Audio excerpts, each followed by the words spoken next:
moving on from 2013 and Steve, next big event, and it relates quite well with the other premieres we've done. 2017, Force Awakens. You took a trip somewhere special for this one, didn't you? I did, yes. I was very fortunate myself and 5 other UK Garrison members and the United Arab Emirates Outpost and about 4 members from the German Garrison were all taken to Abu Dhabi to do the first ever Middle Eastern premiere of a Star Wars movie. And of course, The Force Awakens, Jakku was all filmed in the sand dunes around Abu Dhabi. So they wanted to make a big deal of advertising that fact. And so we got to do that literally hours before the London premiere because it's just the time difference. So we missed that event, which again was a huge event for the Garrison. But what an amazing experience, all expenses. And how were you picked for that? It was a cast event, so we had to send pictures of ourselves in and out of costume, and basically Lucasfilm look at all the applications, and they will basically match. If they say, "Oh, we want 6 of you," so we'll take 6 who look as close together. So height, weight, the sheen, right down to the sheen, the color. As you know, TKs you can have bright white, creamy white, gloss, matte finish. Yeah, it's quite different. So I think it was just lucky that I was one of the 6 that got picked. 5 of us were TKs. One of us was actually a First Order TK. Dean Self, the Imperial Welsh squad. I think we had three members from the Imperial Welsh squad represented on that trip. Basically, it was to do an advertising campaign with their tourism board.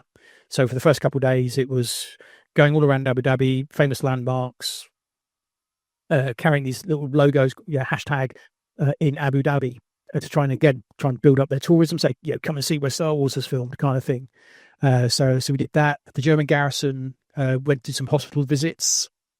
2 of our guys went on the Emirates Airlines flight simulator, again to do some promotional work. We went down onto a beach, into a shopping mall, the Formula One racetrack as well, just to get some promotional shots. And then on the final day was obviously the premiere, where you had lots of royal dignitaries and execs and people who live out there. I think we were given these beautiful sort of gold tickets. I've still got a copy somewhere because we were allowed to see the film straight after we'd been costuming. We were invited to go and watch the film as well. I'm told that people who paid to go paid about £2,000 each for those tickets. So we were very lucky to get to see it for free. So we were there. There's probably about 20 of us in all. With the Germans and the guys came up from Dubai. Marched on the. They had a black carpet. Marched there again. Usual kind of thing we do. Lots of photos. There was an after party out the back of the palace where they held this thing with lots of props. BB-8s. You had Rey's staff. Various costumes, the giant Atat foot that she sits on in her home in Jakku, some of the speeders were all laid out there to give people sort of an experience of wandering around Jakku and Rey's home. So we got to hang out there and have some cocktails and pinch ourselves. I think, wow, what an absolutely incredible experience. And randomly, we got to meet Richard Dreyfuss. So, obviously, famously tried out for the Luke Skywalker's part back in '75. He was there. I think he was basically doing a sort of almost like a TED talk at their film school. So he just happened to be there at the same time as the film coming out. So he was invited to come along. So we got to sit on the sofa and have a good old chat with him. He told us lots of stories about his work with George. Obviously, he worked with him on American Graffiti. That was fascinating. And only an experience that you've ever had from joining the Legion. I mean, how else would I ever have gone to Abu Dhabi and seen and done all these amazing things? Absolutely phenomenal. Eternally grateful for the opportunities that being a member of this club keeps on presenting.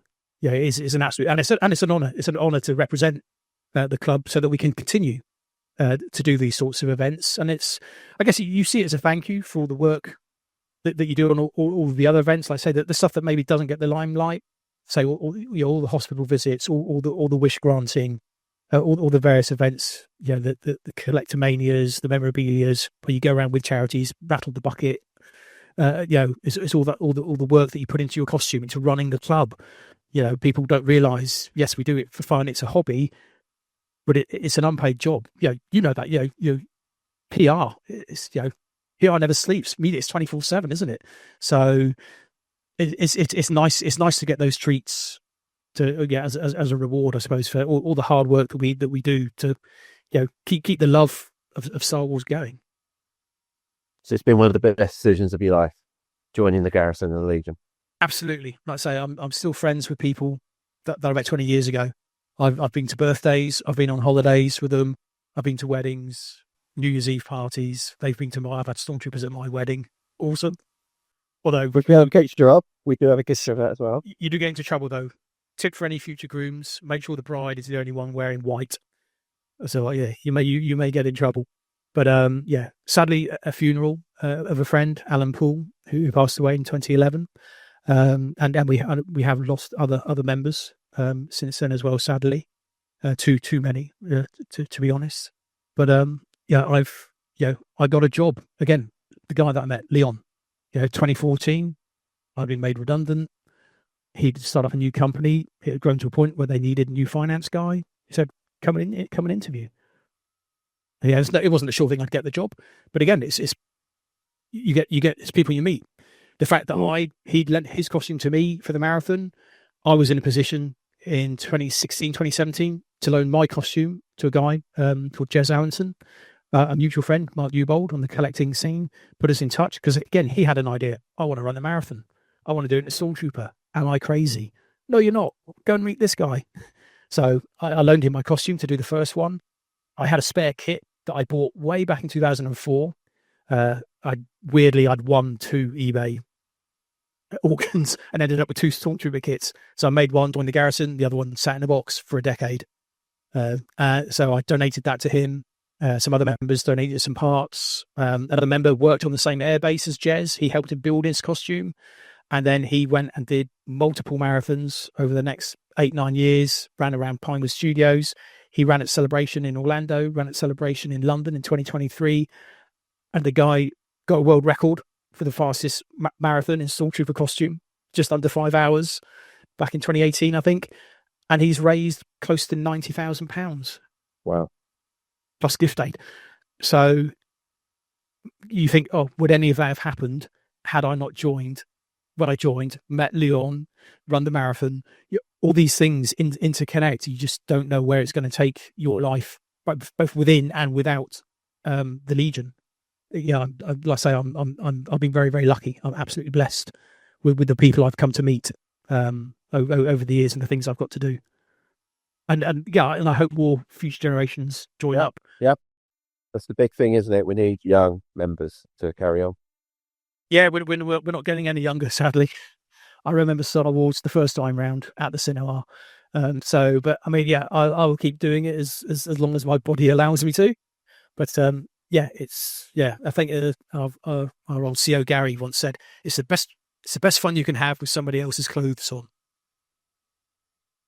Right, talking about that brings us very nicely. There's 2 things in the background we want to talk about, Steve. And the first one is the John Travolta costume. Tell us a little history about that. Yeah, that's my alter ego, Disco Steve. That came about back in 2006. It was our GML, Alex Howard, was turning 40. He'll probably kill me for telling you that. And basically, it was a themed party. They you could come sort of dressed as something from the 70s.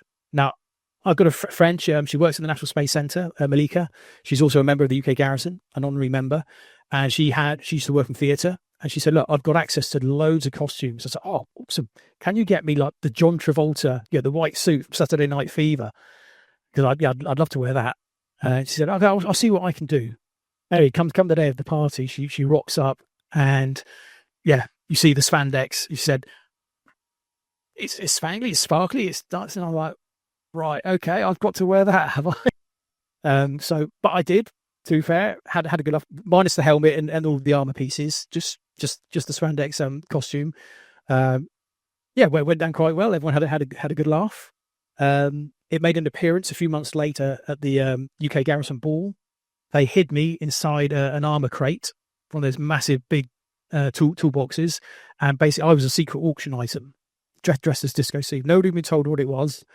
Jerome Blake, who's in Star Wars and friend of the Garrison, he was the auctioneer, and he was sort of really bigging it up, and people were thinking, oh, it's going to be a prop from like the Lucasfilm archives, or it's going to be some tickets to go to the ranch, and no, sadly not. It was pop over in the thing, and I jump out and give the lucky winner a dance.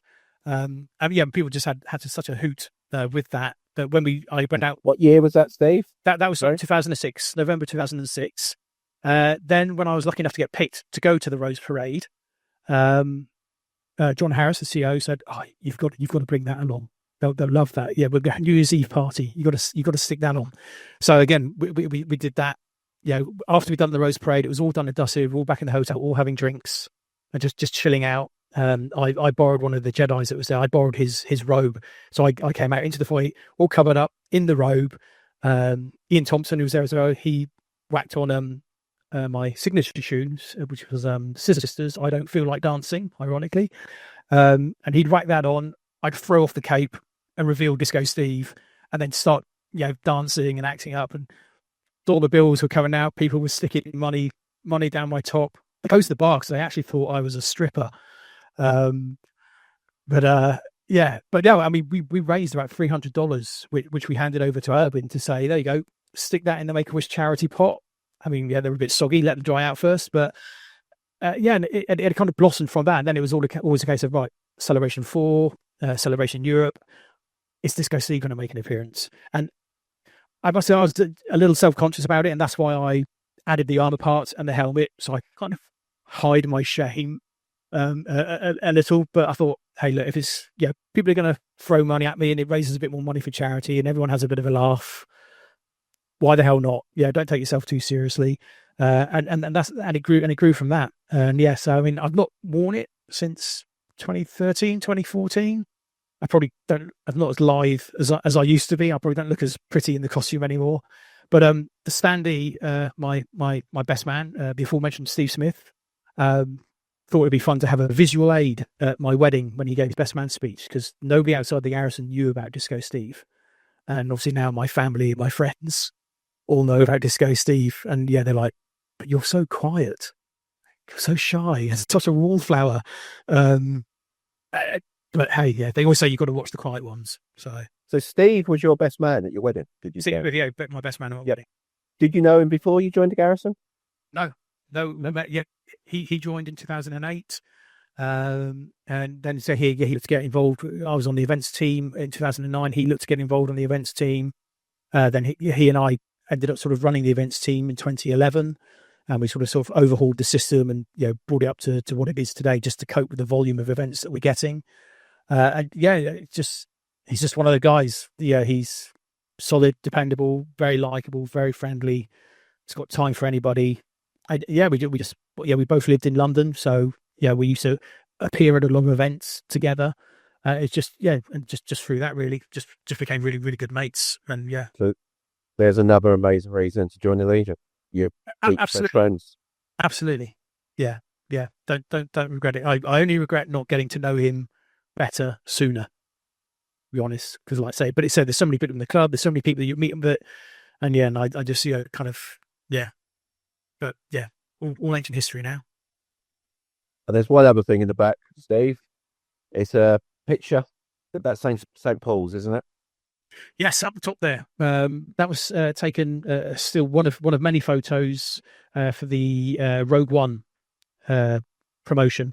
Obviously, I think that was December 2016.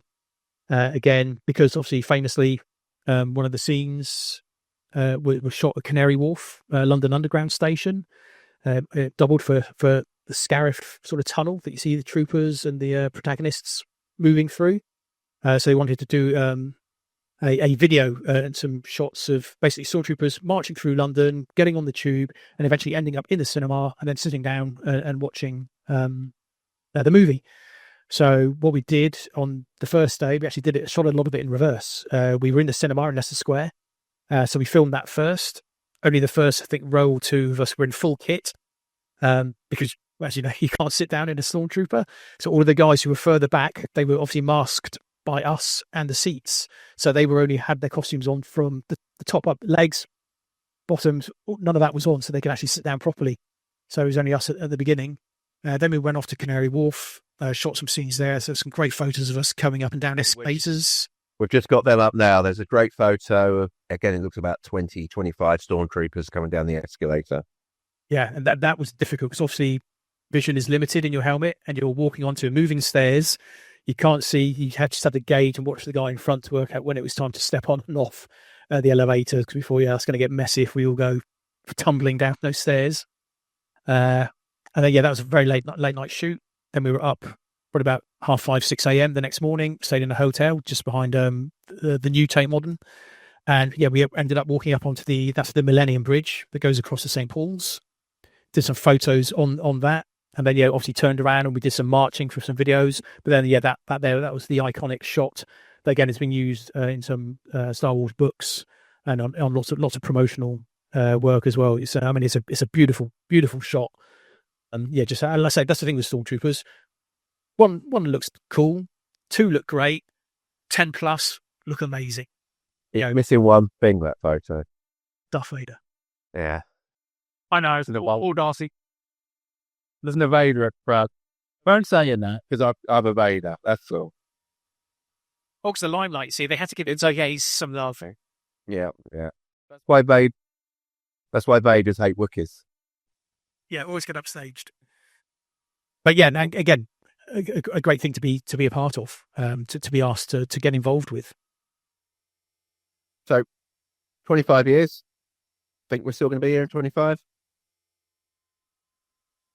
Yes. I think Star Wars, they're still churning out stuff. I think it's going to keep going. Maybe not at the pace that it has gone in the last decade or so. But I think there's always, it's ingrained in our psyche, isn't it? It's part of our culture. It's never going to go away.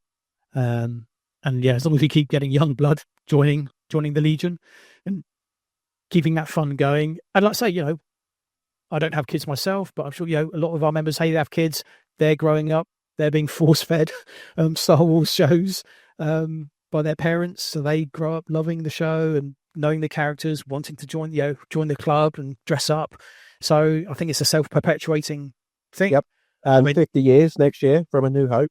Yes. Yeah, looking forward to that. Doesn't make me feel old in the slightest. And the new Mandalorian movie. And the Mandalorian movie, yes, next year, yeah. So I think I did see once on it was a fan film made back in 2005 called it was a take on Saving Private Ryan. It's called Saving Star Wars, and I think they're the 2 guys in America going to convention, and I think they're just having this fight about episode 3. We thought that was the end. Will Star Wars survive? Where will it go from here? And I think one of the guys said Star Wars is like pizza. Even when it goes cold, it's still pizza. You'll still consume it. It's always going to be with us. Yep. And I don't think that's a bad thing. No, I don't think it is either. Right. That's brilliant, Steve. I think we've covered loads and loads. And what's great about this as well is even when you're talking about yourself, it's still history of the Garrison.